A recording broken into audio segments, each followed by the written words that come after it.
Hi friends, welcome again आपके अपने YouTube channel ask your gynaecologist में। मैं डॉक्टर सोनल परिहार। आज मैं आपको बताने वाली हूँ कि प्रेगनेंसी में ब्लीडिंग क्यों होती है। हर ब्लीडिंग खतरनाक नहीं होती, हर ब्लीडिंग आपको ये नहीं बोलती कि बच्चा डिलीवर कराओ या बच्चा खराब हो गया, बट कभी कभी बूंद बूंद ब्लीडिंग भी दिक्कत कर जाती है। इस टॉपिक के ऊपर वीडियो बहुत पहले आया था, करीब 2 साल पहले आया था, और इसमें मैंने आपको बताया था कि हर ट्राइमेस्टर में, हर तिमाही में क्या रीजंस होते हैं ब्लीडिंग के। तो अपन वापस से उसको समराइज करते हैं एक शॉर्ट वीडियो में। आपकी प्रेगनेंसी 9 महीने की होती है। 9 महीने के अंदर शुरू के 3 महीने, बीच के 3 महीने, लास्ट के 3 महीने। तो पहली तिमाही, दूसरी तिमाही और तीसरी तिमाही। तो जो पहली तिमाही होती है यानी कि फर्स्ट, सेकेंड एंड थर्ड, उसमें जो रीजंस होते हैं ब्लीडिंग के वो अलग होते हैं। सेकेंड ट्राइमेस्टर में अलग होते हैं, थर्ड ट्राइमेस्टर में अलग होते हैं।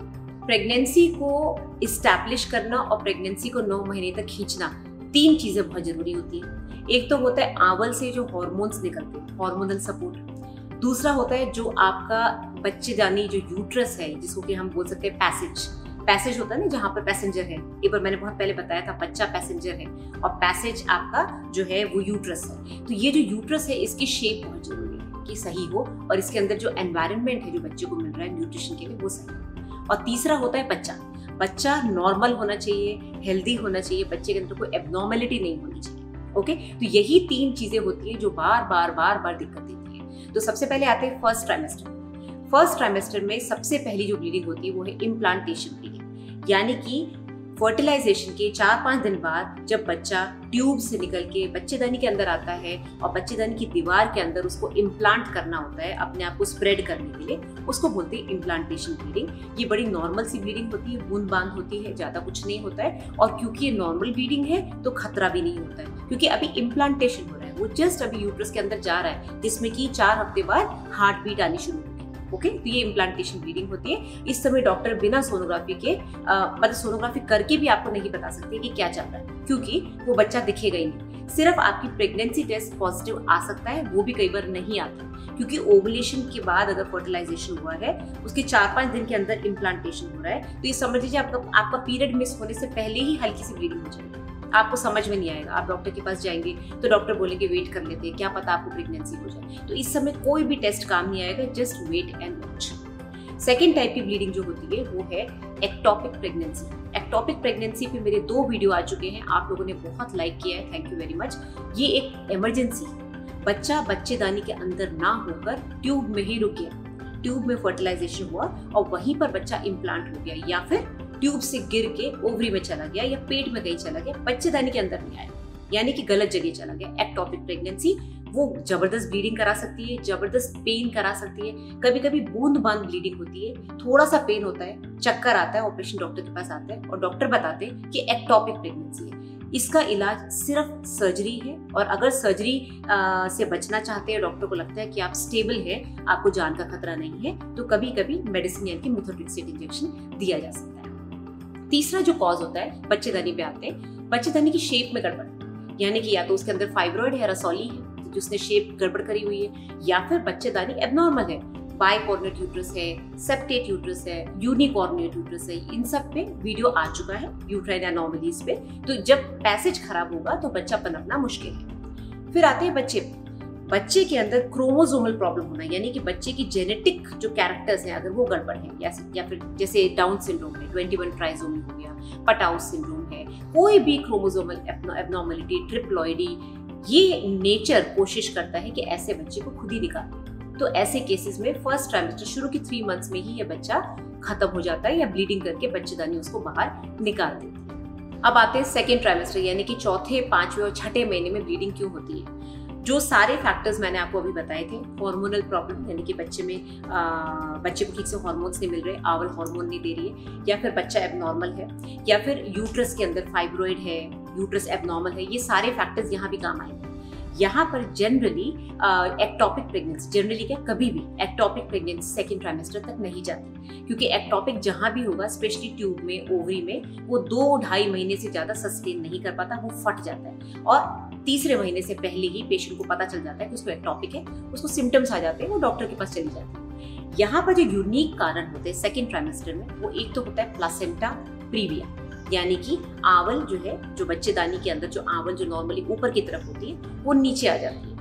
5वें महीने में जो आपका एनोमली स्कैन होता है, डिटेल्ड स्कैन जिसको लेवल 2 स्कैन बोलते हैं, उसमें 70% केसेस में प्लासेंटा नीचे मिलता है और ज्यादातर 90% 95% केसेस में 2 महीने बाद ये आवल अपने आप ऊपर चली जाती है। अब होता क्या है, जब आवल बनती है तो ये पूरी यूट्रस को कवर करती है। ये बड़ा ही कॉमनली आस्क्ड क्वेश्चन भी है और बहुत मेरे पास रिपोर्ट्स भी आती हैं ऑनलाइन कंसल्टेशन में कि मैडम डॉक्टर ने बोला आपको आवल नीचे है।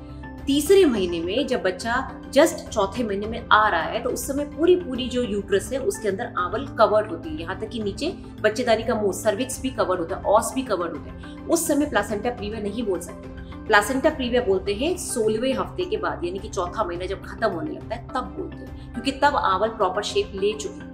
तो प्लासेंटा प्रीविया अगर बच्चेदानी के जो अंदर आवल है वो नीचे आ चुकी है, ऑस को कवर कर रही है, तो ये कारण हो सकता है ब्लीडिंग का, जिसमें कि आपको सिर्फ वेट एंड वॉच करना है, आपको रेस्ट करना है, आपको इंटरकोर्स नहीं करना है, जिसकी वजह से आपके पेट पे प्रेशर नहीं पड़ेगा।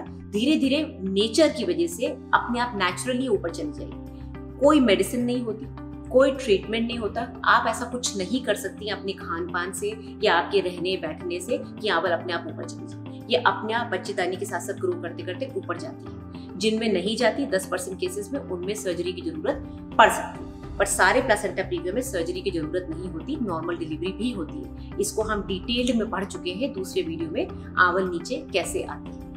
दूसरा कारण जो यूनिक है सेकेंड ट्राइमेस्टर के लिए 4th, 5th, 6th मंथ में, बच्चेदानी का जो मुंह है सर्विक्स, उसके अंदर म्यूकस यानी कि जो बैरियर है, एक तरह का एक थिक म्यूकस होता है वो बनता है, जिससे कि बच्चे को बाहर के एनवायरनमेंट से, मेम्ब्रेन्स को बाहर के एनवायरनमेंट से बचाया जा सके।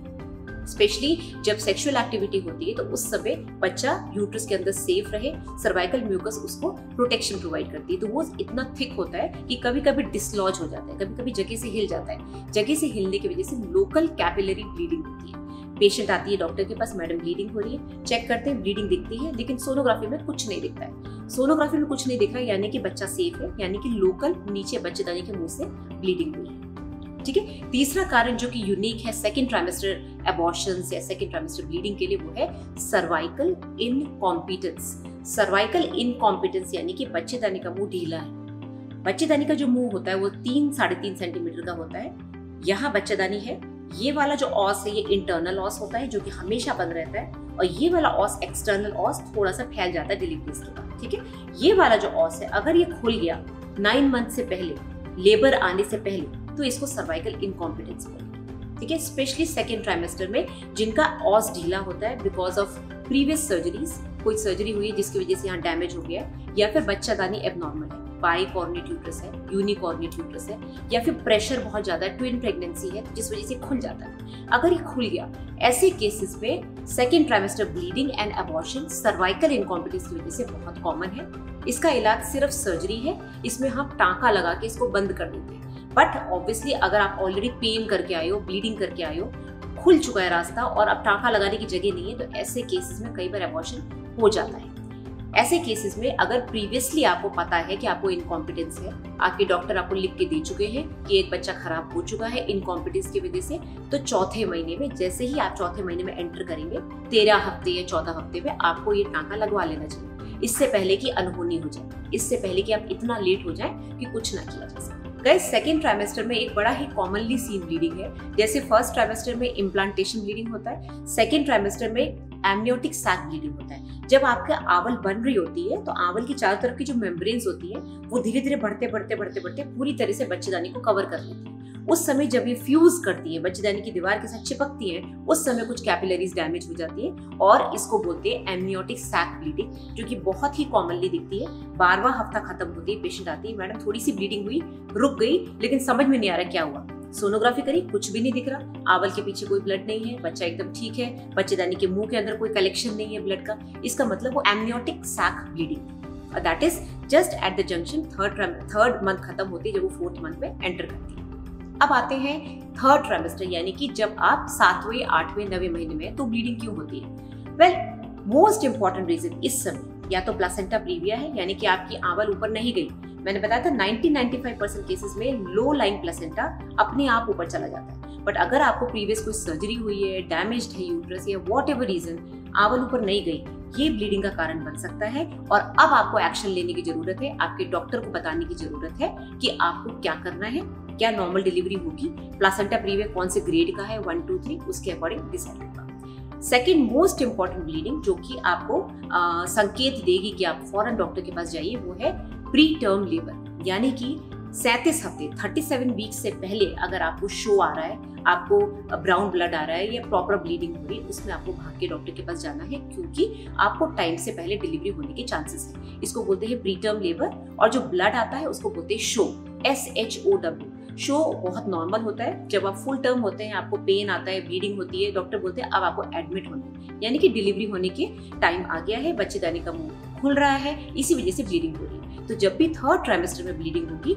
ज्यादातर यही रीजन होते हैं। और एक और रीजन होता है एब्रप्शन। एब्रप्शन यानी कि प्लासेंटा ने आवले जगह छोड़ दी, जो कि हम पिछली वीडियोस में कवर कर चुके हैं, वापस से न्यू वीडियो में बताऊंगी। बड़ा टॉपिक है। जनरली ये तब होता है जब BP हाई होता है, प्लासेंटा के पीछे ब्लड जमा हो जाता है और उसकी वजह से बच्चे को खतरा हो जाता है। तो गाइस, आज हमने क्या पढ़ा? ज्यादातर ब्लीडिंग का रीजन हार्मोनल हो सकता है, जो कि आवल की वजह से होता है। आवल के पीछे ब्लड कलेक्ट हो जाता है, जिसकी वजह से, जिसको सब कोरियोनिक हेमरेज भी बोलते हैं, ये ज्यादातर फर्स्ट ट्राइमेस्टर सेकंड ट्राइमेस्टर में भी हो जाता है। इसमें ट्रीटमेंट सिर्फ हार्मोन्स होता है और रेस्ट होता है। बच्चे में कोई प्रॉब्लम है, या तो नेचर उसको अपने आप खत्म कर देगी, या फिर आपको धीरे धीरे बाय अल्ट्रासाउंड और बाकी टेस्ट की वजह से पता चल जाएगा। और अगर यूट्रस में कोई प्रॉब्लम है, फाइब्रॉइड है या एबनॉर्मल यूट्रस है, तो उसका भी ट्रीटमेंट डिपेंड करता है प्रॉब्लम क्या है उसके अकॉर्डिंग। ठीक है, फाइब्रॉइड है तो सर्जरी के समय निकाल सकते हैं, डिलीवरी के बाद निकाल सकते हैं। एबनॉर्मल यूट्रस है तो कुछ नहीं कर सकते। और चौथा most important reason placenta previa, जिसका कि इलाज या तो रेस्ट है या फिर डिलीवरी ऑपरेशन है। तो दैट्स इट गाइस, इससे ज्यादा हम आज नहीं पढ़ेंगे। अगर आपको कुछ पूछना है तो इनबॉक्स करिए, और बाकी मैं वापस से हाजिर होंगी नई वीडियो के साथ। Thank you very much.